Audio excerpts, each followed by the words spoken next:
اب وہ حدیث جو ہے صحیح مسلم کی، تو وہ تفصیل کے ساتھ اس میں ذکر کیا گیا ہے دجال کا، جس میں تمیم داری کی ملاقات ہوتی ہے دجال کے ساتھ. اچھا، صحابی رسول کی ملاقات.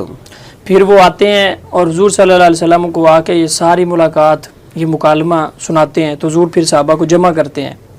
پھر حضور صلی اللہ علیہ وسلم باقاعدہ ندا کرواتے ہیں مدینہ میں، سارے لوگوں کو جمع کرتے ہیں اور نماز کے بعد کھڑے ہو کے پھر حضور صلی اللہ علیہ وسلم انہیں خطبہ ارشاد فرماتے ہیں کہ یہ وہی دجال ہے جس کے بارے میں تمہیں ڈراتا ہوں.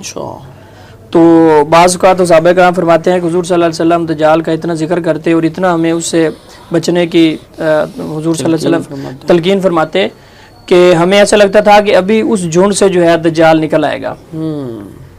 تو یہ صورتحال جو ہے ہوتی تھی. تمیم داری رضی اللہ تعالیٰ عنہ یہ صحابی ہیں، یہ تجارتی سفر کرتے تھے سمندر کا بحری جہاز کے ذریعے. تو یہ حضور صلی اللہ علیہ وسلم کے پاس آئے اور انہوں نے حضور کو یہ سارا واقعہ سنایا. وہ کہتے ہیں کہ یا رسول اللہ ہم 30 آدمی تھے جو بحری جہاز میں سفر کر رہے تھے اور لخم اور جزام کی قوم میں سے تھے، 30 افراد ہم تھے. تو کہتے ہیں کہ سمندر کی لہروں میں ہم پھنس گئے، طوفان آیا. تو کئی دنوں تک سمندر کی لہریں ہمارے ساتھ کھیلتی رہیں، یعنی ہم وہیں پہ جکڑے رہے، کہیں آگے پیچھے نہیں جا سکے جہاں ہم نے جانا تھا. تو سمندر میں ہم پھنسے رہے. بلاخر کہتے ہیں کہ ایک جزیرے پہ جا کے ہمارا جہاز لگا. جب ہم اس پہ اترے، وہاں ہم آئے تو وہاں ہم نے ایک جانور دیکھا جو کثیر بالوں والا اور بھاری دم والا تھا. تو اس سے ہم نے پوچھا کہ تو کون ہے؟ تو اس جانور نے کہا کہ میں جاسوس ہوں. تو اس نے کہا کہ تم میری بات چھوڑو، فلاں عمارت میں عبادت گاہ میں جاؤ، وہاں پہ ایک شخص تمہاری خبر کا بہت شوقین ہے، اسے بڑا اشتیاق ہے، انتظار کر رہا ہے، تو ادھر جاؤ. حضرت تمیم داری کہتے ہیں کہ جب ہم وہاں گئے تو وہاں پہ کہتے ہیں کہ ہم نے ایک شخص دیکھا جو اتنا بڑے قد کا تھا اور اتنا سخت جکڑا ہوا تھا کہ اس سے پہلے ہم نے نہ اتنے بڑے قد کا آدمی کوئی دیکھا تھا اور نہ ہی اتنا سخت جکڑا ہوا آدمی کوئی دیکھا تھا. اچھا.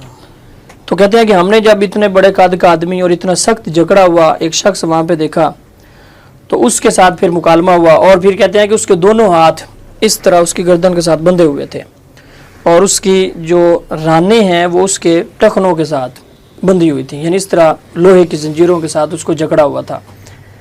اب یہاں پہ مکالمہ ہوتا ہے حضرت تمیم داری کا دجال کے ساتھ.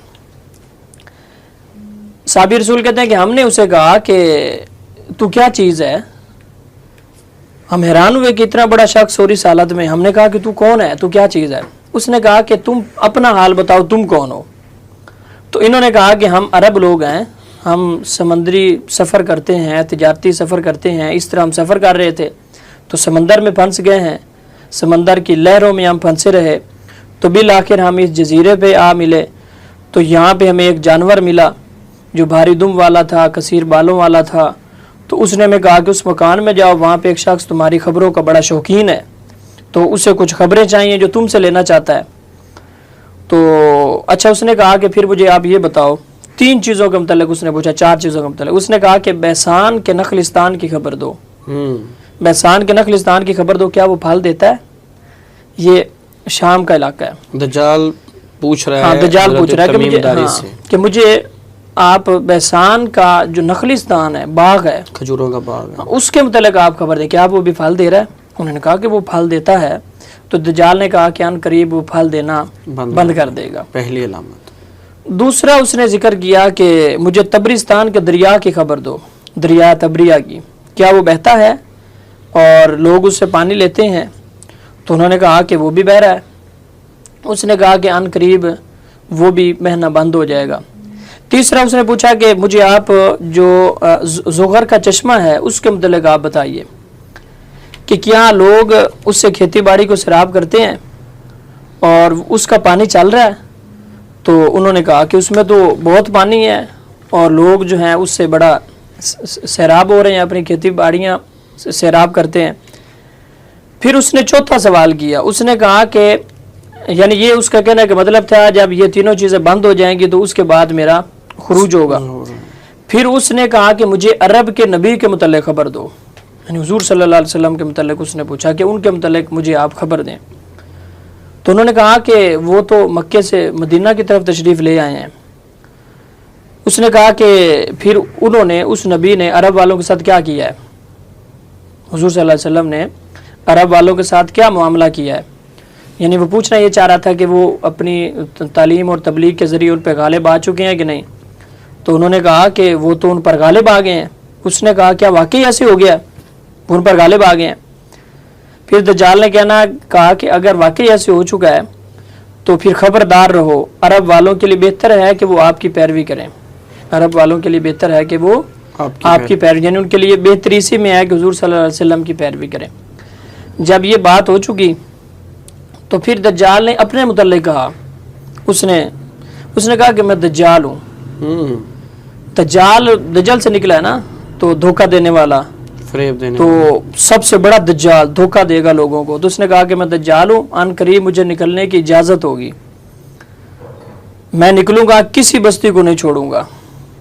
اور اس نے کہا کہ 40 رات کے اندر میں ہر بستی میں جاؤں گا, یعنی پوری دنیا کا چکر لگاؤں گا 40 دنوں میں. یعنی یہ اس کو اللہ کی طرف سے ظاہر ہے اس کو یہ طاقت دی گئی ہوگی, اس لیے تو وہ فتنہ ہے, آزمائش ہے. بالکل ایسے ہیں. تو 40 دنوں کے اندر اس نے کہا کہ کوئی روئے زمین پہ ایسی بستی نہیں ہوگی جس کا میں چکر نہیں لگاؤں گا, جہاں پہ میں نہیں جاؤں گا, ہر جگہ پہ جاؤں گا. لیکن اس نے کہا کہ ہاں 2 چیزیں ہیں, 2 مقامات ایسے ہیں, ایک مکہ اور ایک طیبہ, یہاں پہ میں نہیں جا سکوں گا.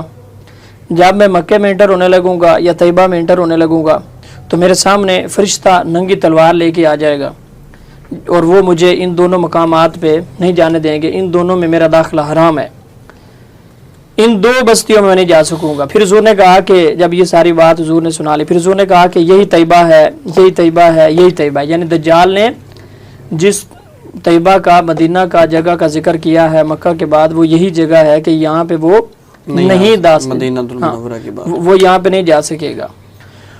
تو یہ ہے وہ صحابی رسول کا پورا مکالمہ. پھر جب یہ بات ہو گئی تو حضور نے کہا کہ اب دیکھا نا جس دجال سے میں تمہیں ڈراتا ہوں, تو یہ وہی دجال ہے جس کی تمیم داری کے ساتھ ملاقات ہوئی ہے. تو یہ سارا واقعہ اب جو انہوں نے سنایا تھا حضور صلی اللہ علیہ وسلم کو, پھر حضور نے سارے صحابہ کو, لوگوں کو جمع کر کے حضور نے بھی پھر انہیں سنایا.